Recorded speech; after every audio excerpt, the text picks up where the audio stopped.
Assalamualaikum Ustaz. Waalaikumsalam warahmatullahi wabarakatuh. Semoga Ustaz sehat selalu serta dalam lindungan Allah. Amin. Saya jualan online, tapi saya sering membuat invoice palsu pada kiriman barang ke pembeli saya di luar daerah agar pajak keluar kota dari Batam tak besar. Pasalnya pajak Batam keluar kota itu 17,5%. Berlaku untuk semua barang. Apakah saya harus tinggalkan usaha saya nih Pak Ustadz atau bagaimana? Saya takut uang yang saya dapat memperberat hisab saya nanti di akhirat. Payah saya jawabnya. Nanti saya jawab boleh, bilang orang Ustadz Somad membolehkan bohong, dan orang kantor pajak marah sama saya. Gara-gara ini berkurang pajak dari Batam, kata dia. Jadi aturan-aturan negara yang tidak ada di dalam Quran itu adalah kesepakatan ulama dan umara. Kesepakatan la tajtami'u ummati ala dhalalatin. Umat ini tidak mungkin bersepakat untuk suatu kesesatan. Makanya kita disuruh atiullah wa atiur rasul wa ulil amri. Sama macam pakai paspor. Mana ada hadis nyuruh pakai paspor? Jadi kalau ada anak-anak muda nih, kau udah ngurus paspor. Tidak ada dalam Quran nyuruh paspor. Paspor itu bid'ah wa kullu bid'atin dhalalah. Pas mau masuk Saudi, mana bisa kau masuk? Begitu juga lah logika berpikirnya tentang masalah pajak tadi. Itu adalah aturan negara. Assalamualaikum Ustaz. Waalaikumsalam. Kami sudah lebih 10 tahun menikah. Mohon doa agar segera diberi Allah keturunan yang soleh, penghafal Quran dan cinta kepada alim ulama, terutama seperti Ustadz Abdul Somad. Nanti kita doakan. Mudah-mudahan yang belum punya anak punya anak. Saya udah 40 tahun Pak Ustadz belum juga punya anak. Hah? Kenapa gitu? Belum nikah. Nikah lah. Nanti di akhir majelis kita berdoa. Bagaimana saya menghadapi ibu kandung saya yang tak adil terhadap adab anaknya dalam memberikan kasih sayang? Masalahnya ibu saya terlalu berlebihan kepada anak yang satu saja. Ittaqullah, kata Nabi. Hai ayah, hai ibu, ittaqullah, takwalah kamu kepada Allah. Fa'dilu baina auladikum, bersikap adillah kamu di antara anak-anak kamu. Memang hati tak bisa berdusta. Kadang kita lebih sayang pada anak pertama daripada anak kedua, ketiga. Tapi hati memang tak bisa. Tapi zohirnya maka mesti bersikap adil. Adil tak mesti sama. Adil tak mesti sama. Anak 3, yang satu S1, yang paling kecil TK karena dia lambat nomor antrian. Tak pula belikan laptop 3 dikasih laptop. Anak S1 laptop, anak 3 kasih laptop, habislah. Jadi letakkan sesuatu pada tempatnya, itu bersikap adil. Ibu, bapak jangan sampai kalian tak adil. Anak yang satu dimanjakan, jadi hantu dia. Anak-anak yang satu ini dicampakkan, boleh jadi dia yang berbakti.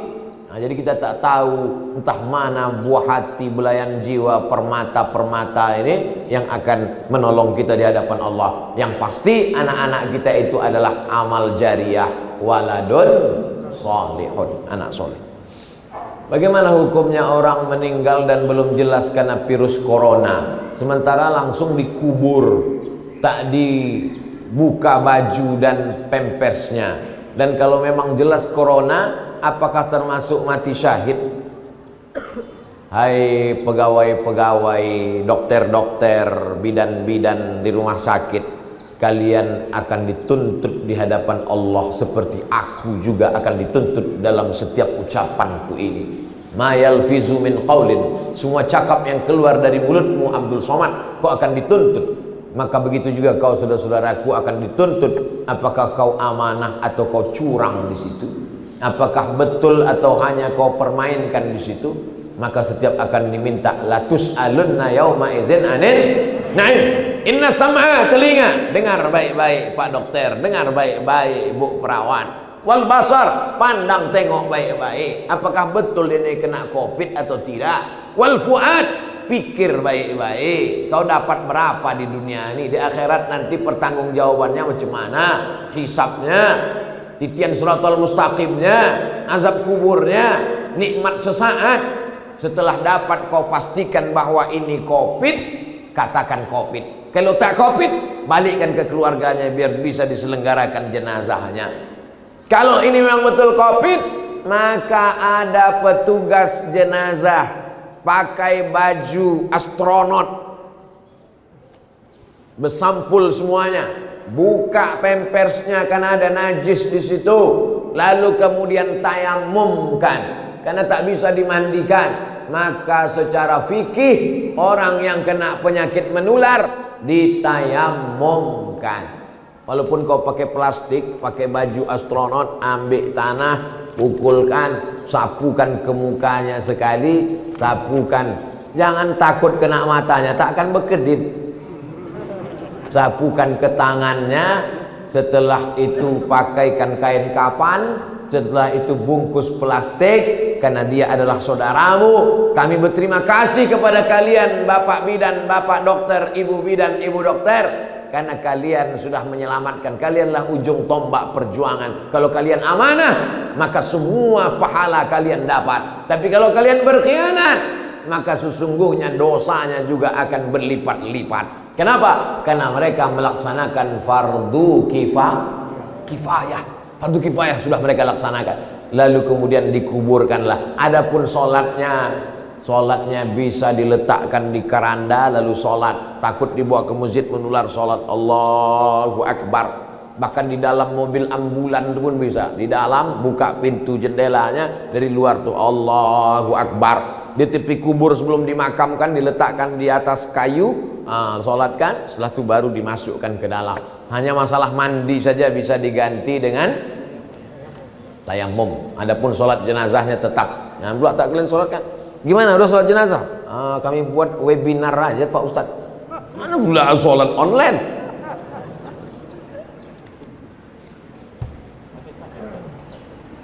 Al-mat'unu syahid. Orang yang kena wabah matinya mati syahid. Tapi kalau orang mati syahid tak perlu dimandikan Pak Ustadz. Syahid yang mana guys? Syahid mati fisabilillah. Syahid itu terbagi dua. Syahid mati fisabilillah itu yang tak dimandikan, dikuburkan dengan bekas-bekas lukanya. Contohnya mana? Sayyidina Hamzah. Sayyidina Hamzah itu dikuburkan dengan luka-lukanya karena nanti mereka bangkit di padang mahsyar akan jadi saksi itu. Luka-lukanya itu jadi saksi di hadapan Allah. Adapun yang mati syahid, orang tenggelam mati syahid, orang kebakaran mati syahid, melahirkan anak mati syahid, orang yang mencari nafkah kena musibah, orang yang sakit perut mati syahid. Kalau pergi mencari nafkah, pergi karena lillahi ta'ala. Adapun orang yang pergi selingkuh, tak boleh mati syahid. Mati syahid yang jenis kedua ini tetap dimandikan. Tak bisa dimandikan, kafankan. Jadi jangan artikan orang kena dia tak lagi kami mandikan. Kenapa? Karena mati syahid. Ini adalah kebodohan yang terstruktur. Bukan syahid itu yang tak dimandikan itu. Dari Habibuddin Batubara. Saya seorang kakek, datuk kakek usia 70 tahun. Solat saya banyak tinggal. Bagaimana saya menghitung solat yang qadha itu? Dihitung aja datuk, berapa yang tinggal dulu diqadha sekarang semampunya. Tak bisa tegak berdiri, duduk. Usolli fardhu zuhri arba'a raka'atin qadha'an. Qadha habis zuhur. Habis asar gitu juga. Usolli fardhul asri arba'a raka'atin qadha'an. Dia agak-agak berapa lama tinggal, selama itu pula lah qadha'nya. Kalau tinggal 10 tahun, dia qadha 10. Tak sampai 10 tahun meninggal dunia, diampunkan Allah. La yukallifullahu nafsan illa usaha. Adapun yang muda-muda, kalian anak muda, jangan kalian tinggalkan sholat. Hisab tadi ada kita bahas hisab. Inna awwala ma yuhasabu bil abdu yaumal qiyamah. Yang pertama kali dihisab pada hari kiamat, salatu. Pertama kali dihisab nanti pada hari kiamat adalah salat. Idza salahat salahal amalu kulluh. Kalau salatnya baik, amal yang lain jadi baik. Idza fasadat fasadal amalu kulluh. Kalau salatnya rusak, yang lain jadi rusak. As-salatu imaduddin. Tiang. Salat adalah tiang. Kenapa kubahnya bisa menempel? Kenapa dindingnya bisa kokoh? Karena tiang. Kalau tiang rusak, maka hancurlah rusak. Jaga salat, bukan somat. Kertas terakhir. Maaf Ustaz, saya langsung saja. Siapa itu Ifrit dan siapa pula anak buah Dajjal? Wa qala ifritum minal jin. Jelas ayatnya. Cerita tentang Nabi Nuh, cerita tentang Nabi Sulaiman. Ifrit itu adalah minal jin, dari kalangan jin. Nama komunitasnya jin, bukan biker subuhan. Nama komunitasnya jin. Jin ini terbagi dua. Anna minnal muslimun. Kami ada yang jin muslim. Juz 29 surat Al-Jin. Wa minnal qasitun. Kami ada yang jin kafir. Ada jin muslim, ada jin kafir. Jin muslim masuk surga. Taharraw rasyada. Mereka selalu mencari kebenaran. Yang jin kafir, kanu li jahannama haqaba. Masuk neraka jahannam. Jin Ifrit termasuk jin mana? Jin Ifrit yang ada dalam cerita Nabi Sulaiman. Dia menawarkan, ana atika bihi, aku sanggup membawa kursi Balqis, kursi tempat duduk Balqis, dari Yaman ke Palestina. Qabla an taquma min maqamik, sebelum kau tegak dari tempat dudukmu Sulaiman, sudah bisa kubawa kursi Balqis. Wa qala alladhi indahu ilmun minal kitab. Datang seorang laki-laki, orang soleh, ilmunya dari Al-Quran. Apa kata dia? Ana atika bihi, aku bisa membawa kursi Balqis dari Yaman ke Palestina. Berapa lama? Qabla an yartadda ilaika tarfuk, sebelum matamu berkedip. Jin Ifrit sanggup membawa sebelum Sulaiman tegak. Orang beriman sanggup membawa sebelum Sulaiman berkedip. Mana yang lebih hebat? Orang beriman atau jin Ifrit? Kenapa masih minta jin Ifrit? Banyak orang sampai tak makan, tak minum, pergi ke pohon rindang. Hai jin, datanglah. Kata jin, aku dulu udah kalah tender waktu zaman Sulaiman. Kau datang juga sama aku lagi. Bongak, kata jin. Bodoh, kata jin. Siapa pula anak buah Dajjal? Anak buah Dajjal adalah semua orang yang memperturutkan hawa nafsu menjadi setan. Setan itu dua, sayatinal insi wal jin, dari kalangan manusia dan jin. Alladzi waswisu fi sudurin nas minal jinnati wan nas. Maka dia termasuk tentara-tentara Dajjal. Bagaimana jika keduanya sudah berada dalam tubuh kita, Pak Ustadz? Diruqyah, dikeluarkan. Ruqyah pribadi, baca sebelum tidur malam. Tadi malam saya sebelum tidur malam baca Fatihah sekali, Qul huwallahu 3 kali, Qul falaq sekali, Qul nas sekali, pangkal Al-Baqarah 6 ayat sampai walaikumul muflihun, ayat kursi. Sesudah itu lillahi ma fis samawati sampai ujung 3 ayat. Habis itu tahlil la ilaha illallah, habis itu selawat, tiupkan ke telapak tangan, habis itu hembuskan ke muka, ke badan. Saya di Pekanbaru tidur tak terlalu takut, tapi di Batam ini takut saya. Entah karena tempat juga ya. Bagus, makin takut makin khusyuk kita. Menurut Ustadz yang berceramah di YouTube, barang siapa di dalam tubuhnya ada anak buah Dajjal, orang tersebut akan tunduk dan patuh terhadap perintahnya. Iya, kalau di dalam badannya ada anak-anak buah Dajjal besarang, tak keluar dia, maka akan itulah ikut, karena dia selalu berbisik, ikut bos aku, ayo ikut Dajjal. Jadi sistem Dajjal ini multi level marketing. Dia selalu mengajak, dan dia caranya itu bolak-balik. La'atiyannakum min baini aidihim, aku akan datang dari depan, wa min khalfihim, dari belakang, wa an aimanihim, dari kanan, wa an sama'ilihim, dari kiri. Tak pernah capek, tak pernah lelah, terus berjuang demi untuk menyenangkan hati Dajjal. Tiba-tiba datanglah anak muda, pemuda hijrah yang letoy. Yuk pengajian yuk. Kata Dajjal, siapa nih yang betul sebetulnya? Aku aja mau masuk neraka semangat betul, kata Dajjal. Kau pula mau masuk surga letoy. Mumpung ini masih ada waktu untuk memperbaiki diri, Satu, bagaimana cara agar Ifrit dan anak buah Dajjal keluar dari tubuh kita? Tidak akan mungkin bersemayam tempat yang sama. Di situ ada zikir, di situ ada setan. Aku akan ganggu mereka. Illa ibadaka minhumul mukhlasin, kecuali hamba-hambamu yang tulus ikhlas kepada Allah. Makanya kita diazarkan wirid-wirid. Man laisa lahu wird fahuwa qir. Man laisa lahu wird fahuwa qir. Siapa yang tak punya wirid berarti dia qir. Qir itu apa? Monyet. Wiridnya apa? Itulah wirid harian, wirid pagi. Habis sholat subuh baca Fatihah, Qul huwallah, ayat kursi, pangkal Al-Baqarah. Wirid itu untuk menjauhkan dari gangguan-gangguan jin setan. Iman dan takwa yang bagaimana yang harus kita tingkatkan Pak Ustadz? Iman takwa itu tak berubah-ubah dari dulu itu saja. Iman percaya, takwa. Iman takwa itu begini. Datanglah kawan ngasih tahu, bro, ada razia di sana. Ada razia di sana. Razia Polsek, Polresta Barelang. Ada razia. Percaya bahwa di sana ada razia, itu namanya iman. Percaya bahwa di sana ada razia, iman.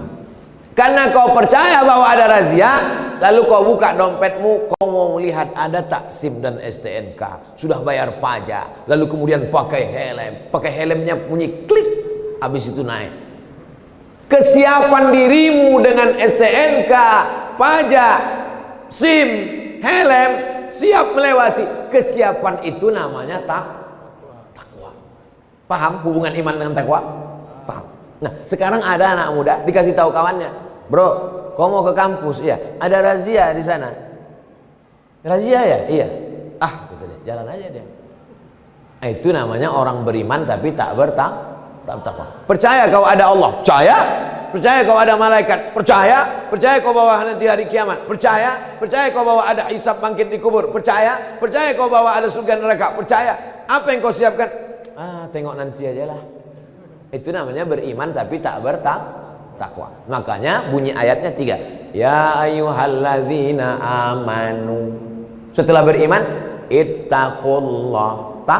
Takwa. Beriman dulu baru bertakwa. Percaya dulu ada razia, baru siapkan. Jadi kalau tak ada razia tak siap lah Pak Ustaz. Kalau tak ada razia orang tak siap. Itulah pentingnya percaya. Setelah percaya barulah datang takut. Nah, begitu saya menjelaskan ilustrasinya sesimpel. Bisa saya menjelaskan takwa menurut etimologi, takwa menurut terminologi, tapi itu nanti 2 SKS dari kampus. Cuman di kampus awak pun dah keluar dari kampus. Al-Haziniyah Al-Fatihah.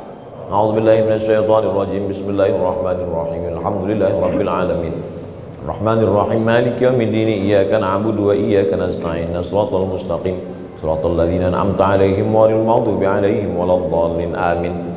Allahumma shalli ala sayyidina Muhammad wa ala ali sayyidina Muhammad. Assalamu alayka ya Rasulullah. Allahumma wafiqna lima tuhibbuhu wa tardah. Tanamkan dalam hati kami ridhamu supaya kami beramal dengan amal-amal yang kau ridhai ya Allah.